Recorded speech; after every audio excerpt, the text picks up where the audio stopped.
7 years, I dreamt of you. I craved you. I've missed you. Hello, everyone. Welcome back to Eternal Midnight. And we are at the final episode for this March. And I'm here with Chad. What's going on, man? What's up? And I'm here with Ken. How you doing, dude? What's going on, guys? And now we're discussing part 2, It Chapter 2. Sorry. Now we're discussing It Chapter 2, the sequel to It Chapter 1. So let's start off with you, Chad. What did you think of It Chapter 2? What did you like about it? So the first time I saw so all the trailers leading up to It Chapter 2, I was pumped. I was like, this is going to be awesome. This is going to be a great follow-up. Saw it in theaters and was like, this is so long. When is this going to end? Why are they dragging this out as much as they are? So first impression of It Chapter 2, I didn't like it anywhere as much as I liked Chapter 1. I was like, Chapter 1 was almost like most of the reviews say. The scares were better. I liked the way they handled the kids better. The story was better, blah, blah, blah.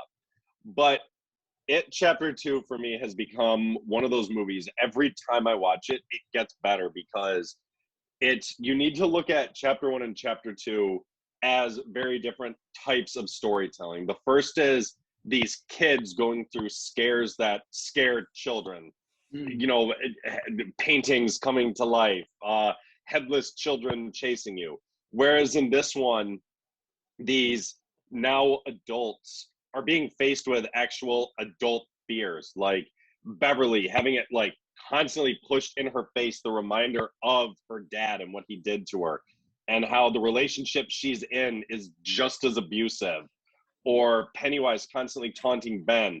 No matter how many sit-ups you do, no matter how healthy you are, you'll still always be that little fat kid inside.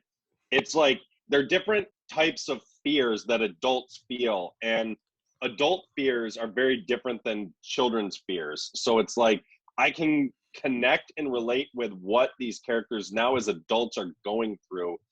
Almost more like I can enjoy the scares of one better, but I can relate to the fears that the adults have in 2. So 2 is one that gets better every time I watch it. And honestly, I watched 1 and 2 back to back, Monday night and Tuesday night. I enjoy 2 better now. I really do. I know I'm in the minority on that one.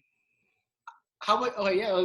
Well, you know, personal opinion, I watched It Chapter 2 on matinee. Like, I watched it at 11 a.m. in the morning.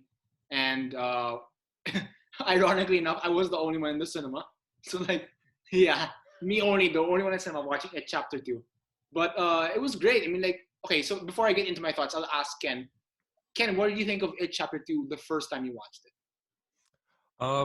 Underrated. I enjoyed it when I saw it. I'll tell you, very going back to what Chad was just saying about, very adult fears. I think one of the best scenes in the movie is when Bill is looking for the kid in the fun house. And when it becomes, because he can't get to the kid and Pennywise is there, and it's just sort of reminding him of his failure to save Georgie. And, that's a very adult fear. It's just the fear of failure manifested intensely through, the death of a child. That's a pretty intense failure on the part of an adult, you would feel like. So, yeah, very similar to what Chad just said. I mean, long.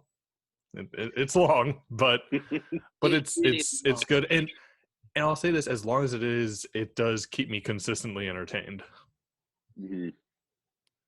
My thoughts on the matter. I think I do like It Chapter 2 a lot. I mean, like, I haven't seen it in a long time, but when I rewatch it for this, it really does grow on you. It like the first time I rewatched it, I felt like, okay, I kind of have a problem with how this was handled, because it felt like It Chapter 2 and It Chapter 1 extended DLC pack, because we go back to seeing the kids and all that. It's just like that's kind of like what, honestly, this is just my opinion, and you can disagree if you want. But that is kind of honestly what took me out of the movie. It's just the fact that we're seeing like deleted scenes almost of like scenes from the kids' point of view, and like, which is like, I thought you were done with this, but apparently that's just how it is. And so it's like, I don't mind it at all. I just felt it's like, I feel this is unnecessary. I mean, like the scares that the kids have, you know, it's like this extra content that, you know, you don't really need, because like the only distracting thing I got out of that was, again, watching them literally 2 nights in a row. And Ken, I think you watched both of them right after another. Yep. Those kids' voices are so much deeper in chapter 2 than they were in chapter 1. And you can tell they did the de-aging, because that's the thing. 2 years for like between 35 and 37 is like no different. You look like the same person. 2 years between a 12-year-old and a 14-year-old can be big. Yep. For all of them. Like, I remember Stanley and Bill's voices in particular were far deeper in the new scenes in chapter 2. Eddie looks like he's a foot taller. Yeah, he does. Yeah, but I mean, also I thought it was weird in rewatching it. I was just like, wow, I feel like this thing should have just sort of focused on the adult portion, but they're really going back to when they're kids. And when they go into the clubhouse, I'm like, didn't he like just meet them like at the beginning of summer and they only knew each other for like 2 weeks? How did he have time to build this whole thing and they're all hanging out?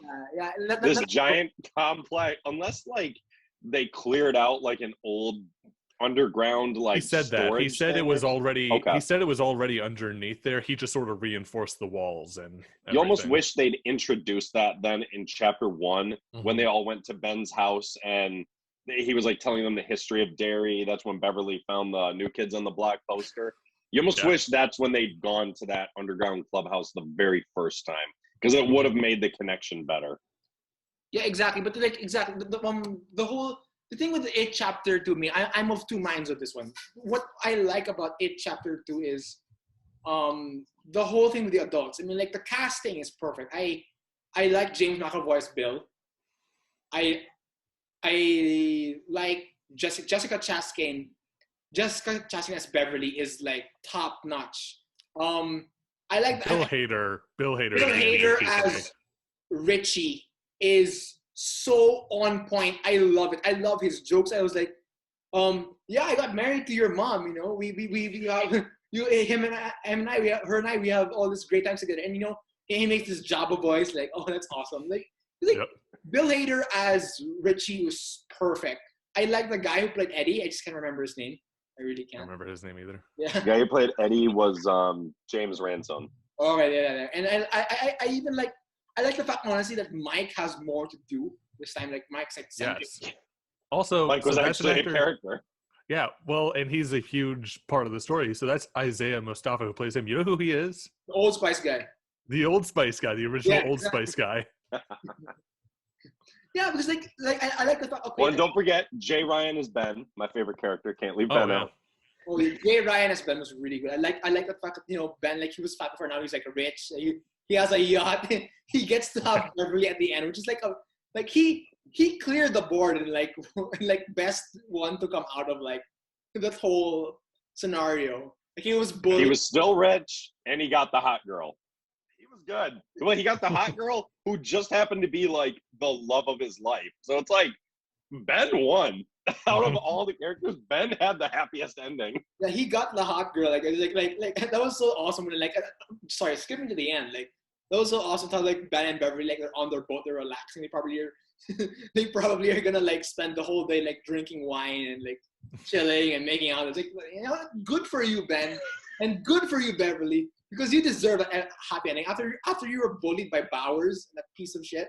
After your abusive relationships. Yeah, and it's like, even at the beginning when Mike was making all the calls and we saw where everyone was, and like that, Beverly's getting ready to leave and her husband starts just beating the shit out of her with a belt. It's like, damn, this poor, I mean, it was like that in the book and the original one too. It's like, this poor girl, like, this poor life she's had to live. Like, she definitely deserved the happy ending she got with Ben, a guy who has been like in love with her since childhood and would do like nearly anything for her. And it's like, we'll get to that in a little bit, but it's like, that scene near the end when they were all kind of like facing their absolute fears and watching Beverly save Ben.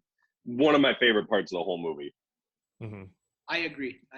And I honestly also like and this is like a really like even though he didn't have much of screen time, the kid who played the guy who played Stanley was like, even though he had like not enough screen time, he was really good. He Mm-hmm. the fear he got when he got the text message and then it's like, I gotta go to the bathroom, and then he slits his wrist like, oh shit. Like, I didn't read any of the books, so like when Stanley got killed, I was like, oh, that's actually it's stuff. So like that's like, I know this was obviously a lot of Stephen King's writing choice, but like it sucks we never got to see Stanley as an adult interact with the losers again.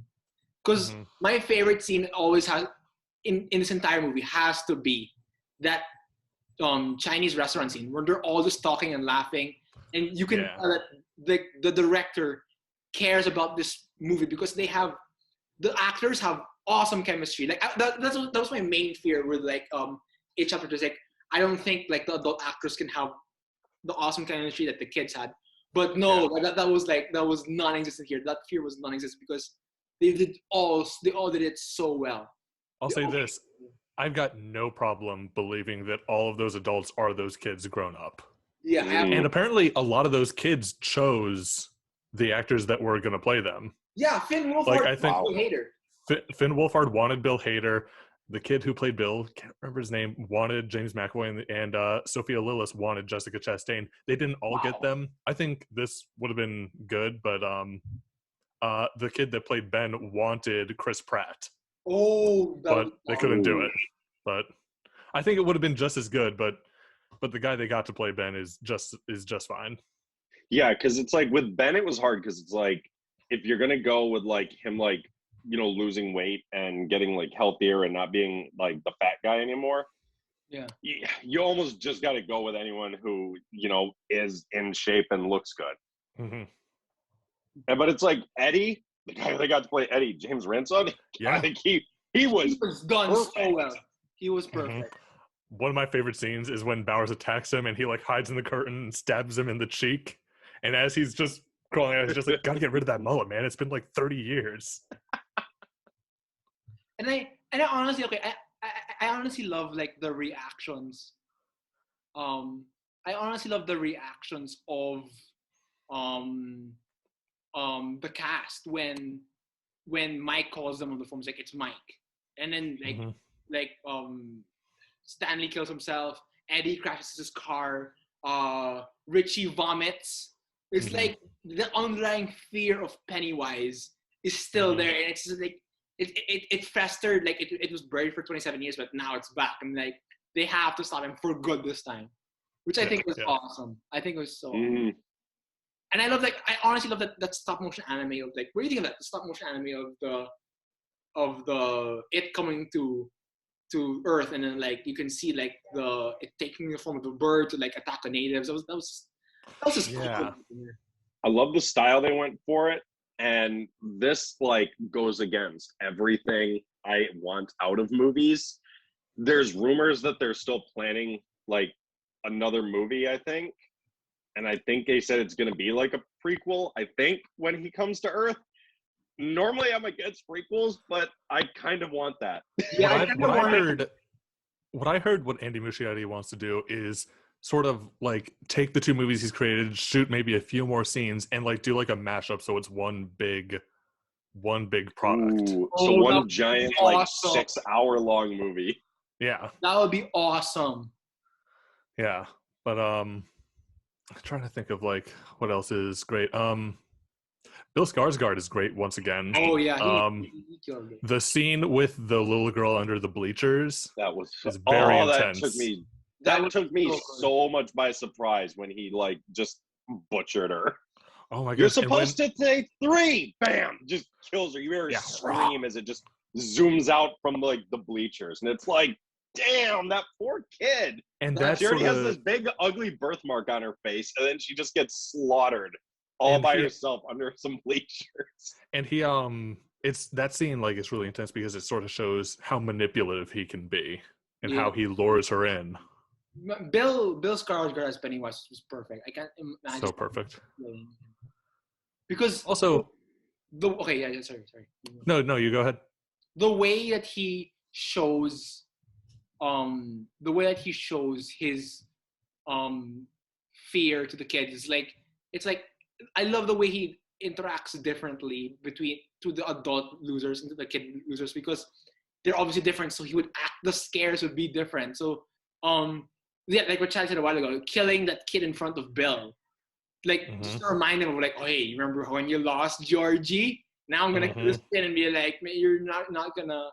And there's nothing you can. Once again, there's nothing you can do about it. You're stuck behind that glass. The kid's on the other side. I'm breaking through this shit, and what did he even do to that kid? The kid just like exploded in a volcano of blood. Yeah. Also, and the way he torments Richie by sort of tormenting him with the fact that he's been closeted for so many years and just has never had the courage to really come out about it. Yeah, but I know your secret. You're dirty. Yeah.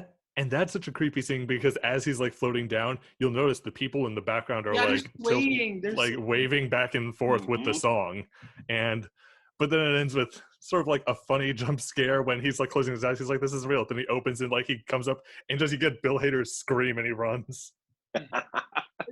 See, that's like what I like. Muschietti has did such a good job, I think, with like balancing the humor and the seriousness. Like the scene I was talking about earlier, where when they finally got down to the cave, when they're going to finally confront it and like do away and like try to kill him, and they're all like separated and they're all going through like their own internal fears. My favorite scene of that is like that Ben, like he's sitting there taunting Ben, you're always gonna be that fat kid no matter what. The sand is filling in. Beverly's going through her inner turmoil, being locked back in the bathroom stall, the people shouting the insults at her back through the door, you know, like slut, trash bag, all that shit that they called her. The blood just starts filling up. She's able to break out and save Ben. And then that's when she realizes he was the one who wrote the poem for her. And it was just like, I fucking love that scene. It's so good because it's like it does almost subvert the expectations, because it's like Ben, the fat kid, grew up to be the good-looking, rich architect who seems like he's got the most confidence almost of the entire group. And then he's saved by arguably the most broken member of the entire losers. And then that's when those two are finally able to realize their love for each other. And it's just so like refreshing in this story of like tragedy and awful lives that most of these people are either living or lived when they were children. Seeing these two finally get their happy ending together is awesome. Now that you say that, Ben and Beverly are like an underrated couple, honestly. Yeah, and if we want to talk about like that scene where they're all like facing their fears in that moment, I mean, you got like it's super intense scenes like that, but I can tell Andy Muschietti is a Sam Raimi fan. Like I can tell, because when Richie and Eddie are like running away and they've got the 3 doors and they see the little Pomeranian dog, they're like, oh, it's cute, and then like twists into this giant deformed. Tell me that is not pure Sam Raimi when that dog transforms. Awesome. I think one of the most fucked up scenes, honestly, but like I always laugh every time, is when they're finally going down to kill Pennywise and Stan's body comes out of the fridge and his head just grows like spider legs. Yeah, and like the thing, yeah. And like his head grows spider legs, and then like his head crawls away, and then Bill is like, "Where's Stan?" And then he goes, he points to the flashlight, and then he stands there with his like spider legs, and like, oh, there he is. And Chad, and of course, you know, Chad, The Thing being your favorite movie, when Bill just goes, "You gotta be fucking kidding." I loved it. I was like, yes, he's a Carpenter fan. Yes. I was like, it's like these like stuff like that makes my like respect for Muschietti go up. And that video of him announcing who Supergirl was going to be, that was awesome. But it's just like, this guy seems like such a big up-and-comer in Hollywood. And it's like, he's already starting off on a great foot with me. Oh, yeah. Yeah. I also, real quick, I love the Stephen King cameo. Where he's and he gives Silver back to Bill, and Bill's writing it. Like, that's awesome. That was such a sweet moment, honestly. Yeah, I was watching Hey, I that, see you have my book. You want me to sign it? Nah, I hated the ending. which Stephen King is known for not having the strongest endings. Endings, yeah. Yup. Yeah. One thing I want to say, it must have been sort of confusing on set, I feel like. 2 actors named Bill, and one of the characters, not played by one of the Bills, is named Bill. So I just imagine on set, it's just like, Bill, what? Bill, what? It's, Multiple people. yeah. But, Real quick, I have a question for you guys. What did you think of like Mike's decision not to tell the losers the complete story of what happened? Do you feel like it was like, to me, I'm of two minds with it. One, I kind of hate him for doing that because like, dude, you're basically endangered their lives. Two, I understand like Mike wanting to have this false hope of like maybe it'll work on us this time, but we're not sure. Yeah, two minds of it. I think I view it as almost a noble lie. It was something he had to do because otherwise nothing was going to get done. It was he had to trick them. Otherwise it never would have died and this would have just kept continuing on. And even Beverly said it. They were going to die if they didn't do it. So it's like it was almost like that assault on Mordor in Return of the King. It was almost a suicide quest, but they kind of had no choice. They had to do it. It was either we die for the greater good, or like we take a risk for the greater good, or this continues on even after we're gone. Yeah. So, was it shitty? Sure, Eddie lost his life because of it, but they finally stopped anyway. it. Yeah.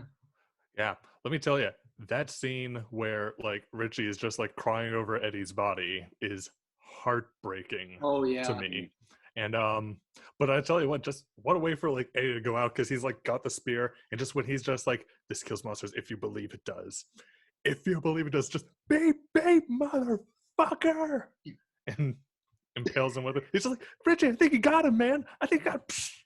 That was so heartbreaking. That was Eddie's death was so heartbreaking, and even the whole ending where Richie puts the R+E with the heart. I was like, damn, that sucks. But I love the ending. I even love the ending of like Mike leaving finally Derry. It's over. Yeah. It's done. They defeated it. They have their lives. Because Mike said, I never left Derry because I always knew that we would have to come back. So now it's done. Mike packs up his things, gets in the car, and leaves Derry because it's over. And like, it's just like, such a nice, like, you know what? Good for all of them. You deserve that because you were the only people who actually did something about this thing. Yep. Another thing I want to say about that scene with and I want to come back to that scene because there's something I want to ask you guys about. That scene where they are facing off with it. Just another line that just cracked me up was when Richie starts throwing rocks at him. He's just like, "You want to play truth or dare? Here's the truth. You're a sloppy bitch." And then when he's about to quote Die Hard, he's like, "Yippee-ki-yay, mother!" And the deadlights get him. Also, his jaw just drops and his eyes roll back in his head. Perfect timing on that. However, on the topic of endings and the fact that Stephen King is sort of known for having weak endings, that's something I really like it in the first It, but in It Chapter 2, I really feel like, I mean, it's sort of a cheesy way for them to defeat it, just like with the power of confidence, pretty much, and just shaming him, I guess. That's why I wish Dylan could have made it on, because he read it, right, Santino? No, he read it. So I know in the book they obviously go into it more, and for everyone listening, I have the book. I just haven't read it because it's like it's too intimidating to start. It's a couple Bibles thick. Exactly. Every time I look at it, I'm like, how do I start this? But exactly. I will eventually. But I know in the book they expand on Pennywise's lore far more, but it's like like he comes in prehistoric times. Actually, I understand. Yeah. He comes in prehistoric times. Like, well, not prehistoric times because technically he came when the cavemen were there. Right, yeah. So, and there was something with like, and there's something in the book, isn't there like an eternal turtle or some shit like that? Or yeah, which is like its mortal enemy. Yeah, something. and it's like and they did subtly reference the turtle in the first one with the Lego. Bill had the Lego turtle and he dropped it when he saw it run into the basement and he thought it was Georgie. So it's like, that was cool, but it's like, I'm almost glad they didn't dive too much into the turtle because it's almost like, I don't know how you would have done that if we're trying to set this in like the tone of the world that they've built with these two movies. So I guess it's almost one of those, like, if you want to know, read the book, which is why I have it. But I get what you mean about how they stopped it, because it's kind of like, it felt just like a repeat of the first one. Use our confidence and we can stop it. And what made their confidence stronger in this one than when they were children? Because you'd think it would be worse for a creature that feeds on fear to be stopped by children saying, I'm not afraid of you, as opposed to adults saying, I'm not afraid of you. Even with the different types of fears we're talking about, like we said, monsters versus real world scenarios, lifestyles, situations. But maybe it's because being afraid of a painting coming to life is a little more superficial than being afraid of the inner conflict of like what Beverly went through, of just the abuse her whole life and her getting over that. Maybe that is a stronger sense of overcoming your fears than being afraid of the monster under the bed or something. Because like as you said, when you grow older, it really is a different type of fear. I mean, and I do appreciate that, despite me not liking it chapter 2 more than chapter 1, I do appreciate it. I do appreciate that Bill Skarsgård and Andy Muschietti went the extra mile to show that, no, as you grow older, your fears grow, and that's part of the character development of the losers. They all grow and they all change. Absolutely. That was Like awesome. like we'll just take like a married man with a wife and children. As a child, that he is more afraid of the monster under the bed. As an adult, he's more afraid of a stranger breaking into his house and killing his family. Very different types of fears. One is very superficial, not real, and the other is a truly life-scarring, destroying possible situation. So it's like very different levels of realism in the fear. And I do think that they did a good job, like you said, bringing into adult fears. And that's why, to me, I guess I can view them both as equal. The first is more fun. This one's got its humor in it.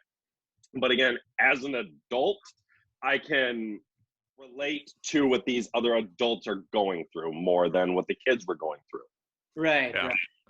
Also, I have to just ask, when you talk about like those more adult themes, here's a question. So my understanding, because I know in the original miniseries and I believe in the book, Stanley's committing suicide is like a creepy, depressing thing.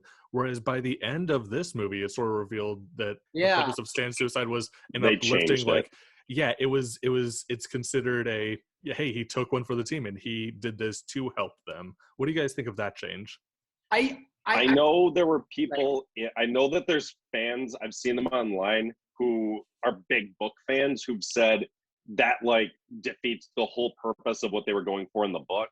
So having not read it, I don't know exactly what they're talking about.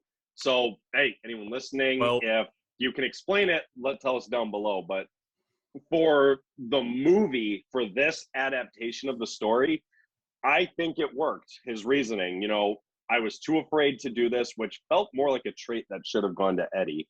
But like he said, I knew we'd be strongest as a group, and if I wasn't there, it wouldn't work anyways. So I took pull everyone down. Yeah, so I took myself out of the game, which was very depressing and tragic, because it's like he killed himself because he was too afraid to face his childhood. That's like, wow, that poor man. Just imagine the life he lived. Yeah, but like in my opinion, I do like it. I feel kind of sad, for Stanley, because Stanley killed himself when he would, and rather than face his fear.